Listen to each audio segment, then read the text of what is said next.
Hello students, welcome to the All Academy. इस video में हम 16th and 17th century English drama की unit 1 doctor Faustus आगे बढ़ने वाले हैं। अभी तक हमने एक्ट 1 कंप्लीट कर लिया है और इस वीडियो में हम एक्ट 2 शुरू करेंगे। तो बीए प्रोग्राम के स्टूडेंट्स जिनके पास इंग्लिश डिसिप्लिन है और इंग्लिश ऑनर्स के स्टूडेंट्स के लिए ये वीडियो बहुत यूजफुल होने वाली है। देखें, एक्ट 2 का सीन 1 में हमें ये पता लगता है कि जब डॉक्टर फास्टस मेफिस्टोफेलिस के रिटर्न करने का, वापस आने का इंतजार कर रहे होते हैं, तो वो इस बारे में सोच विचार करते हैं कि वो क्या कर रहे हैं। उनकी जो कॉन्शियंस है वो उन्हें ये रियलाइज कराती है कि जो काम वो कर रहे हैं वो अच्छा नहीं है। अगर वो मैजिक करना जारी रखते हैं और जैसे जिस एग्रीमेंट के बारे में मेफिस्टोफेलिस से उन्होंने बात की है, ये जो रास्ता उन्होंने अपनाया है, ये उन्हें हमेशा हमेशा के लिए भगवान से दूर ले जाएगा। लेकिन साथ ही में उनके मन में ये भी ख्याल आता है कि लूसीफर उन्हें जो पावर्स देगा उससे वो क्या क्या चीजें कर पाएंगे। एक राजा या महाराजा से ज्यादा पावरफुल वो होंगे। तो ऐसा सोच विचार डॉक्टर फास्टस कर रहे होते हैं, अपने आप से बातें कर रहे होते हैं, जब गुड एंजल और बैड एंजल एक बार दोबारा उनके सामने अपीयर होती हैं। जैसे पहले आपको बताया गया है, ये रेड कलर में जो डायलॉग्स लिखे हैं ये एक्चुअल ड्रामा में से लिए गए हैं। तो डॉक्टर फास्टस कहते हैं, thou needs be damned and canst thou not be saved। canst का मतलब होता है can, so canst not means can not। यानी डॉक्टर फास्टस अपने बारे में बात कर रहे हैं, खुद से बात कर रहे हैं और कहते हैं कि भाई फास्टस, अब तेरा कुछ नहीं हो सकता, अब तुम्हें कोई नहीं बचा सकता। लेकिन फिर उनके मन में ख्याल आता है कि जादू करने से जो नाम, शोहरत और पैसा वे कमाने वाले हैं, तो पहला ख्याल उनका वहीं पर रुक जाता है। फिर कहते हैं, Why waverest thou? Doctor Faustus यहाँ पर खुद से बात कर रहे हैं। कहते हैं, अरे फास्टस, इतना डगमगाता क्यों है तू? यानी कि डॉक्टर फास्टस अभी सोच विचार में पड़े हुए हैं। वो कहते हैं कि मेरे कानों में एक आवाज आती है जो कहती है कि इस मैजिक को छोड़ दो, भगवान की तरफ रुख कर लो दोबारा फास्टस। तो ये जो गुड एंजल और बैड एंजल उनके सामने अपीयर होती हैं। आपको पता है बैड एंजल ने हमेशा डॉक्टर फास्टस को यही एडवाइस देनी है कि हाँ, सही जा रहे हो, करते रहो, तुम इतने फेमस हो जाओगे, पूरे संसार में तुम्हारा नाम होगा और इतने तुम रिच हो जाओगे कि तुम्हारे से ज्यादा अमीर कोई नहीं होगा। लेकिन गुड एंजल हमेशा की तरह उन्हें समझाती है। वो कहती है, फास्टस मत करो, अगर तुम ऐसा करते हो then you will lose your soul। वो आगे कहती है, हेवन के बारे में सोचो, भगवान के बारे में सोचो, ये ब्लैक आर्ट्स यानी काला जादू छोड़ दो, अभी भी टाइम है। तो जब गुड एंजल और बैड एंजल वहां से चली जाती हैं, तो डॉक्टर फास्टस खुद से बात करते हुए कहते हैं, अरे मैं इतना अमीर हो जाऊंगा, मेफिस्टोफेलिस मेरा सर्वेंट होगा। तो एकदम से उन्हें याद आता है कि मेफिस्टोफेलिस अभी वापस नहीं आया है। तो वो जोर से चिल्लाते हैं, मेफिस्टोफेलिस कम हियर। तो मेफिस्टोफेलिस जैसे ही डॉक्टर फास्टस की आवाज सुनता है, वहां पर प्रकट हो जाता है। डॉक्टर फास्टस पूछते हैं, क्या बोला लूसीफर ने? जैसे जैसे मैंने बोला था, क्या लूसीफर मान गया?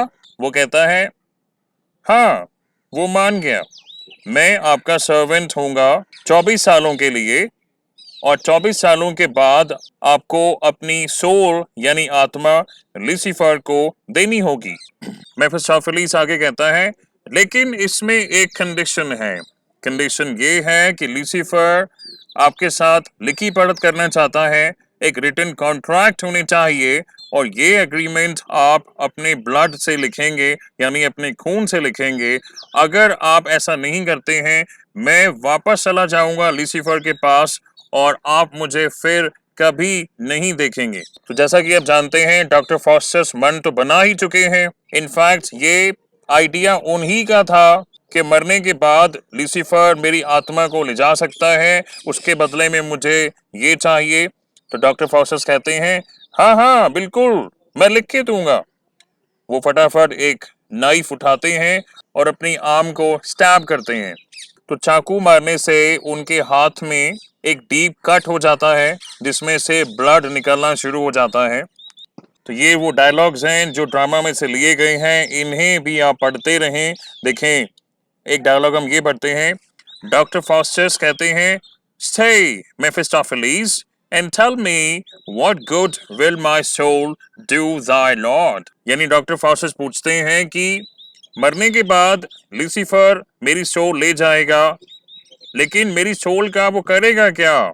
तो मेफिस्टोफेलिस कहता है, लूसीफर अपने किंगडम को एनलार्ज करेगा।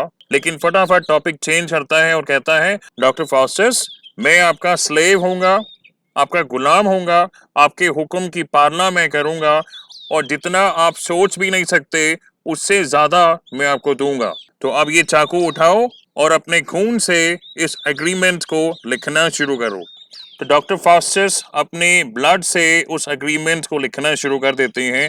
जैसे ही डॉक्टर फास्टस अभी लिख ही रहे होते हैं, एकदम से उनका ब्लड ड्राई हो जाता है। इतना आप समझ गए हैं कि डॉक्टर फास्टस अपने ब्लड को, अपने खून को पेन की इंक की तरह इस्तेमाल कर रहे हैं। तो जब उनका ब्लड थोड़ा सा सॉलिडिफाई होने लगता है तो आगे लिख नहीं पाते। डॉक्टर फास्टस कहते हैं, अरे ये क्या हुआ, मैं लिख क्यों नहीं पा रहा हूँ? मेफिस्टोफेलिस, why can't I write? My blood congeals and I can't write anymore. तो मेफिस्टोफेलिस कहता है, मैं अभी फायर लेके आता हूँ, यानी कुछ कोयले लेके आएगा मेफिस्टोफेलिस। उन कोयलों से डॉक्टर फॉक्सस के खून को थोड़ा सा वार्म करेंगे, थोड़ा गर्म करेंगे, ताकि वो बहने लगेगा दोबारा और डॉक्टर फॉक्सस दोबारा लिखना चालू कर देंगे। और जैसे ही मेफिस्टोफेलिस कोयले लेके आता है डॉक्टर फास्टस के खून को जो जम गया है उसे गर्म करने के लिए, थोड़ा सा अकेले में जाके मेफिस्टोफेलिस कहता है, अरे इसके सोल को लेने के लिए हम कुछ भी करेंगे।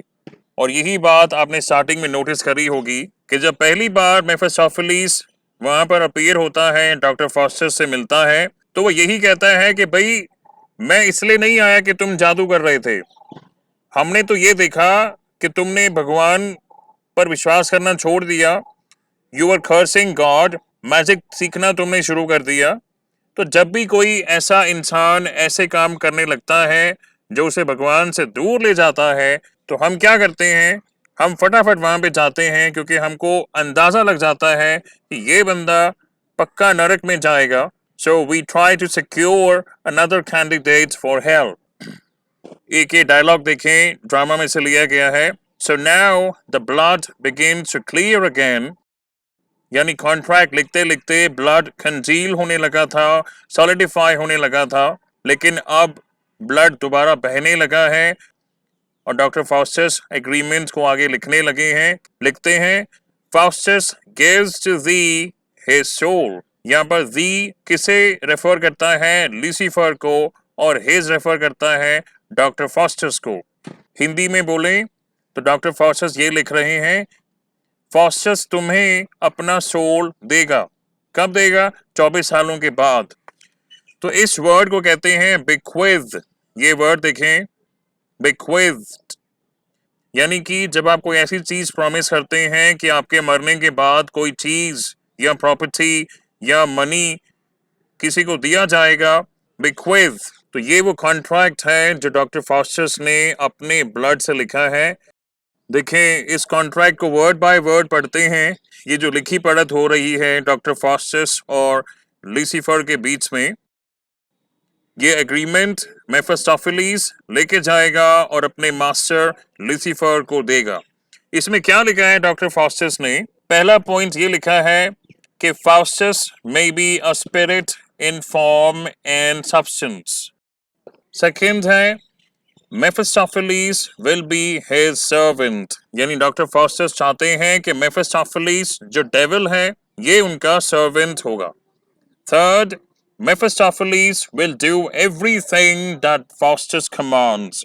जो भी डॉक्टर फास्टस बोलेंगे, जैसा भी आदेश देंगे, मेफिस्टोफेलिस वैसा ही करेगा। इसका एग्जाम्पल देखें, कि मैजिक करते करते अगर डॉक्टर फॉस्टर्स के मन में आता है कि हवा में एक पुल बना दिया जाए या इस चीज को उठा के वहां कर दिया जाए, कुछ भी यानी मैजिक में कुछ भी, जो कुछ भी डॉक्टर फॉस्टर्स चाहेंगे, मेफिस्टोफेलिस उनके आदेश की, उनके हुक्म की पालना करेगा। चौथा देखें, Mephistopheles will be invisible when he comes to Faustus house, यानी फॉस्टर्स के घर में मेफिस्टोफेलिस जब भी आएगा तो वो इनविजिबल होगा। पर यहाँ पे आप ये समझें कि इनविजिबल और लोगों के लिए होगा। डॉक्टर फॉस्टर्स तो मेफिस्टोफेलिस को देख सकते हैं, तो यहाँ पे ये मीनिंग इम्प्लाई होता है कि और लोगों के लिए मेफिस्टोफेलिस इनविजिबल होगा। और लास्ट में लिखा है, Mephistopheles shall appear in the shape that Faustus commands, यानी जिस फॉर्म में, जिस शेप में डॉक्टर फॉस्टर्स आदेश देते हैं मेफिस्टोफेलिस को कि अब तुम इस आकार में, इस रूप में आओ, मेफिस्टोफेलिस वैसा ही करेगा। तो इस एग्रीमेंट में लिखे डिफरेंट पॉइंट्स की इंपॉर्टेंस आपको आगे पता लगने वाली है जब डॉक्टर फॉस्टर्स मेफिस्टोफेलिस से मैजिक करवाते हैं। और लास्ट में लिखते हैं कि मैं जॉन फॉस्टर्स अग्री करता हूं कि लूसीफर और उसके सर्वेंट 24 साल बाद आकर मुझे ले जा सकते हैं, मेरी सोल को ले जा सकते हैं, मेरी आत्मा उनके हवाले होगी। तो जैसे ही ये एग्रीमेंट लिख देते हैं डॉक्टर फॉस्टर्स, एकदम से उनका ध्यान जाता है अपनी आर्म पर, जहां पर उन्होंने चाकू मारा था ब्लड निकालने के लिए। वहां पर अब ये दो वर्ड्स लिखे हैं, होमो फ्यूड्स,